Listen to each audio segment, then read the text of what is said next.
Clermont-Ferrand, au pied du Puy-de-Dôme, au milieu des volcans éteints. C'est dans ces incomparables autour des cratères de Charade et de Grave-Noir que se dessine le circuit automobile international de montagne. Cette route aux 100 virages a été spécialement construite pour offrir aux fervents des sports mécaniques une piste d'essai de premier ordre et au public un spectacle extraordinaire. Rendons hommage à ceux qui ont compris l'intérêt touristique, M. Perroni, préfet, le Conseil général du Puy-de-Dôme, les municipalités de Clermont et des communes intéressées, et adressons nos félicitations à ceux qui l'ont conçu et réalisé, l'association sportive de l'Automobile Club, l'Automobile Club d'Auvergne et les Ponts et Chaussées. Dans une demi-heure, le départ sera donné à 58 voitures de toutes catégories qui, pendant 3 heures, se disputeront les premières places devant 50 000 spectateurs. De nombreuses personnalités avaient tenu par leur présence à manifester leur sympathie pour ce circuit. Monsieur de Liedekerk, président de l'Automobile Club de France, Monsieur de Peyrimov, président de la Fédération des sports automobiles, Monsieur Boucoiran, directeur général du tourisme, Monsieur Rumpler, directeur des routes, et bien d'autres. Et voici au stand des coureurs Willy Mérès dans ses derniers préparatifs. La Ferrari rouge 88 de Trintignant, côte à côte avec son principal adversaire Jean Debien. Il y a aussi au départ Da Silva Ramos, Perrin Orville, José Berra qui pilote une Porsche et qui devra lutter avec les Lotus, voitures anglaises de 1100 cm3 qui seront conduites par Vidi et Irlande et sur lesquelles les mécanos font les derniers réglages. Pendant que Guichet ravitaille, Stager place son Alfeo. Plus loin, les B, les Renault, les Alpines, les Panhard, les Bristol, les Triumph. Monsieur Roche, qui assume la responsabilité de la course, réunit aussitôt les pilotes pour leur rappeler le règlement et leur donner ses instructions pour le départ. Reconnaît très attentif Vidi, Trintignant, Guichet, Monrez, Michy, Condrier, Vinatier. Et pendant que la voiture balai va faire un dernier tour, un cordon de gendarmerie évacue la piste. Tout est prêt pour le départ. Les voitures multicolores sont rangées en épis dans l'ordre temps aux essais. Les pilotes ajustent leurs casques et leurs gants et vont se placer dans le petit cercle qui fait face à leur voiture. C'est l'instant solennel du départ.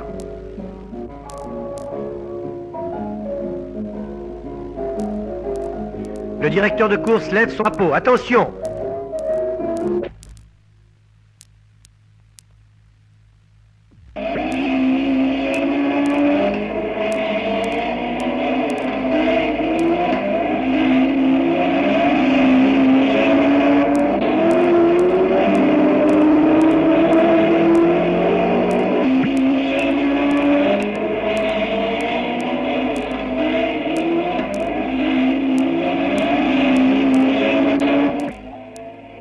Mérès qui est parti le premier est sauté par Jean Debien dans la ligne droite. Et c'est lui qui est en tête à la courbe de Charade, talonné par la meute des Ferrari. Mérès, Trintignant, Guichet, Orville, Pertin, une Alpha, la Lotus d'Irlande. Et tandis que les premiers sont déjà dans la descente, les autres s'égrènent encore au grand balcon. Mais Jean Debien débouche à Grave-Noir à 150 km/h, suivi de Mérès, Trintignant, Guichet, Orville, une Alfa Romeo qui s'est faufilée. Et Irlande qui a l'air de s'accrocher au Ferrari malgré sa petite cylindrée. Pendant que nous suivions ces voitures, la 42 a quitté la route dans le virage et s'est retrouvée en tête à queue sur le talus. Pas trop de mal, de la tôle froissée, quelques coups de poing, et il pourra repartir. Mais Jean Debien est déjà Champeau, suivi de Mérès, et il aborde les virages en S avec une certaine lourdeur. Les virages sont courts, il n'est pas à son aise avec sa Ferrari, et il ne peut employer toute la puissance de sa voiture. Au moins, l'épingle de tête est négociée en seconde, et les voitures s'éparpillent déjà avant la fin du premier tour. Nous sommes maintenant à l'épingle rosier, juste avant les tribunes. Qui va passer le premier? C'est Jean Debien qui essaie de distancer ses camarades d'écurie et qui aborde la ligne droite des tribunes en faisant hurler son moteur. Il est suivi de Mérès et de Trintignant.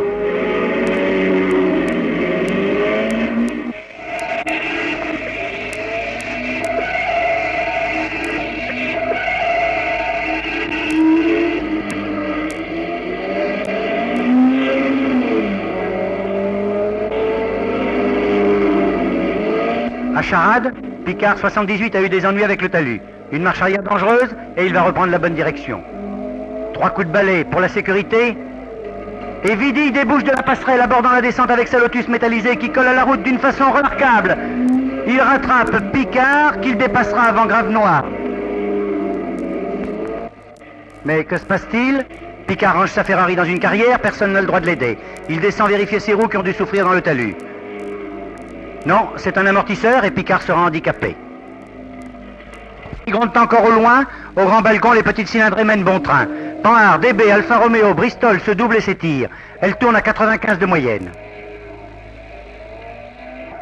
Mais voilà Guichet, 74, qui retarde et fonce à mort dans la descente de Charade. Y a-t-il du mal? Un commissaire se précipite? Non, tout va bien si l'on peut dire et Guichet repart. Les virages sont très dangereux, les freins sont chauds. Guichet évolue avec aisance sur son Alpine en négociant ses virages à près de 100 à l'heure.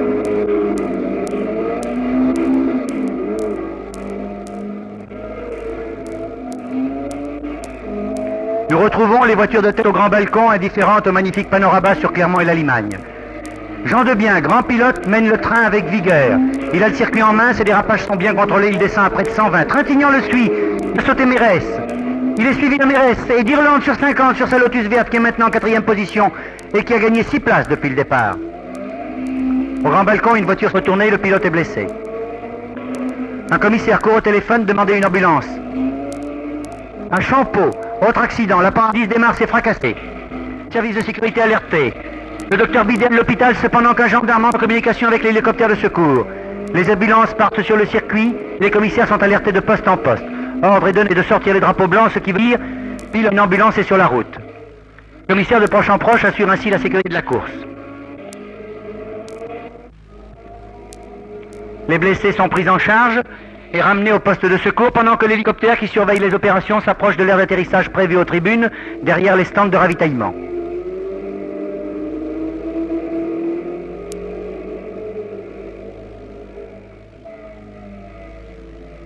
Le pilote, qui a reçu les soins d'urgence au poste de secours, est amené vers l'hélicoptère et le brancard est amarré dans le compartiment prévu de chaque côté de la cabine.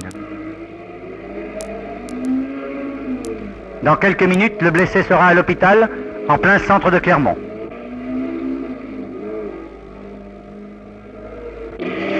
Pendant ce temps, la ronde continue au grand balcon. Sur 58 voitures au départ, il en reste 40 en piste. La descente de Charade éprouve les freins et les boîtes et beaucoup n'ont pas résisté. Nous retrouvons Jean Debien au pont de tête. Il est toujours en tête. Il aborde l'épingle en seconde à plein régime. Trintignant le suit de près, menant sa course sagement, mais avec régularité. Et c'est Tante qui passe le 3e. Il a sauté Mérès au retard et peu un peu du terrain. Si la mécanique ne casse pas, ce jeune pilote anglais promet une belle course. Il a donc devant lui Trintignant 88 et Jean Debien 76 qui poussent de plus en plus. Au poste de chronométrage, dans le bruit assourdissant des passages, les voitures sont pointées à chaque tour. Les temps sont notés. 76 4-18, 12 24 46, 88 4-19, 50 4-17, 72 4-20, 80 4-18, 70 4-21, 52 4-23. Au centre de tête, bourré d'un public passionné, les paris sont ouverts. Il y a 2 heures que les voitures tournent, où en sommes-nous? Les Ferrari bouclent autour de 110 de moyenne, mais elles sont attaquées par Irlande et sa Lotus. Les 1500 tournent à 98. Les petites cylindrées se défendent très bien. On annonce Michi à 94, Loro à 98. Mais de nouveau, voici les voitures de tête. Jean Debien vient de passer Champeau en 3e, et il est déjà au pont de tête. Trintignant le suit à 100 mètres, sans forcer. Un coup de seconde, et il arrache sa Ferrari pour sortir du virage, utilisant au maximum la puissance de sa voiture. Trintignant, toujours accroché à la même technique. Et Irlande, qui a une voiture plus légère, gagne dans les virages ce qu'il perd en puissance dans les lignes droites. Il colle Trintignant, qu'il va essayer de sauter avant les tribunes.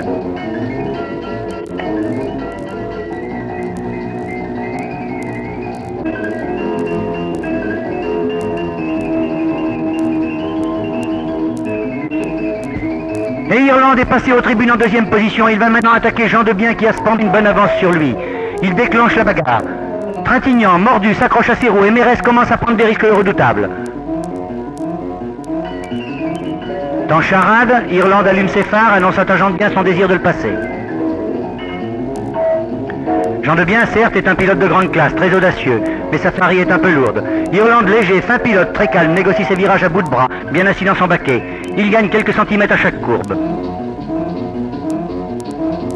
À l'épingle rosier, Jean Debien le sent derrière lui, freine au plus juste, coupe sec, cisaillant sa direction. Irlande, très calme, a l'air de glisser. L'un a la puissance, l'autre la légèreté. Derrière, c'est la corrida. C'est l'instant passionnant de la course. Le duel est inévitable. Qui va gagner? Dans quelques instants, nous allons commencer.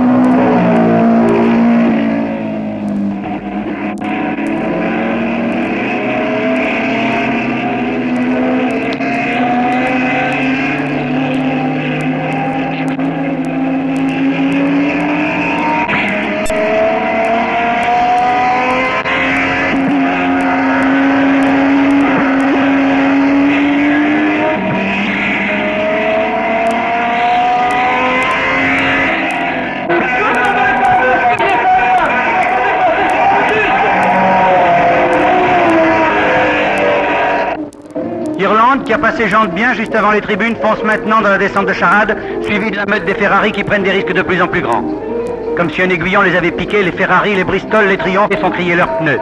Il reste 40 minutes de course et les jeux ne sont pas encore faits. Irlande, qui a poussé son moteur, tiendra-t-il le coup? Et jante bien un dernier mot. À Grave-Noir, après avoir débouché à 180 à l'heure, elles attaquent la montée de Champeau. L'alternance bien dosée des virages, des droites, des côtes, des descentes donne à chacun chance. C'est le grand avantage de ce circuit d'Auvergne. Il reste 30 voitures en course. Et si les performances des petites cylindrées sont excellentes, elles ne font qu'au côté spectaculaire des grosses voitures.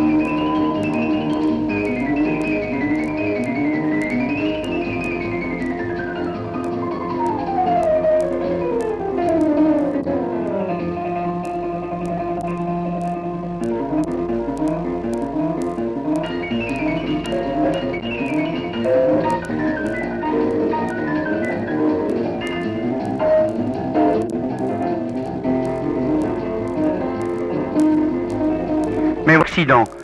C'est le numéro 22, Bartoloni, qui en débouchant de Grave-Noir a buté le talus et il s'est retourné. A fait 100 mètres sur le dos et s'est enflammé. Le service de sécurité, prêt en quelques secondes à étouffer l'incendie, et Bartoloni est extrait de sa voiture avec peu de dommages. Une épaule déchirée, quelques égratignures. Le poste de secours n'est pas loin, juste en bas de Grave-Noir. Il ne reste plus au commissaire qu'à basculer la voiture sur le côté pour dégager la route. Au-dessus de Champeau, Irlande a passé Pertin et jante bien qui suit est maintenant à 200 mètres. Il semble qu'à ce tour, il ait pris un peu de retard.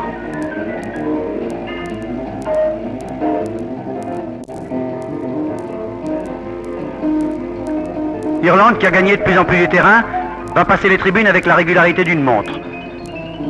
Mais qu'y a-t-il? Jean de bien ralentit. Il va s'arrêter à son arrière endommagé, il est allé au talus. Et il a besoin d'essence. Dommage. Irlande, qui n'a pas eu le temps de s'en apercevoir, ne ralentit pas son allure. Il sait qu'il reste encore 25 minutes. Mais la mécanique tiendra-t-elle? Car c'est là le but de la course. On n'économise pas le moteur, on n'économise ni les freins, ni les boîtes, ni les amortisseurs, ni les pneus. Il faut que tout tienne pendant 3 heures à ce banc d'essai impitoyable. Le pilote aussi doit tenir. Avec adresse et intelligence, la victoire ne résulte que de la bonne harmonie de ces deux éléments, et chacun le sait bien. Mais Jean de Bien est reparti. Et pour rattraper les quelques secondes d'arrêt, fonce à mort sur un circuit qu'il a maintenant parfaitement en main. Il va réaliser ainsi le meilleur tour à 115 de moyenne et essayer de rattraper Trintignant, qui a pris la 2e place au classement général.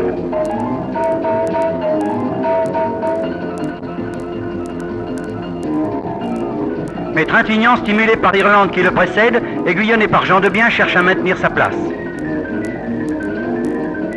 180 heures à la montée de Champeau. Et il aborde les aises qui précèdent le pont de tête. Saute 3 concurrents à la fois et enfonce l'accélérateur, emmène le paquet dans les épingles.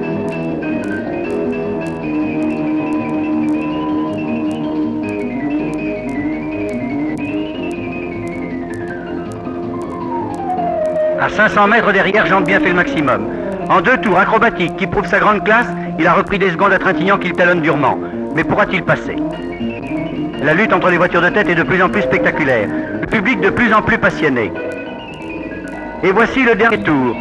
C'est Irlande qui débouche de Champeau. Il a 200 mètres d'avance sur Trintignant. Il ne lâche pas le pied pour cela. Sportif, il l'est jusqu'au bout. Et il escalade les épingles au maximum du régime de son moteur.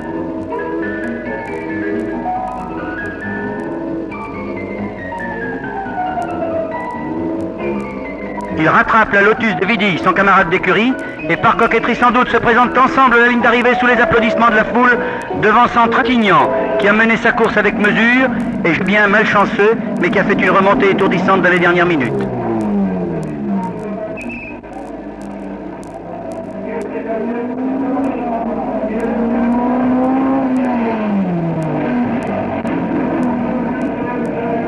Inès Irlande, sur sa Lotus verte, est le grand vainqueur de cette épreuve. Il a parcouru 328 km en 3 heures, soit à la moyenne de près de 110 à l'heure. On lit sur son regard sa satisfaction d'avoir remporté les 3 heures d'Auvergne.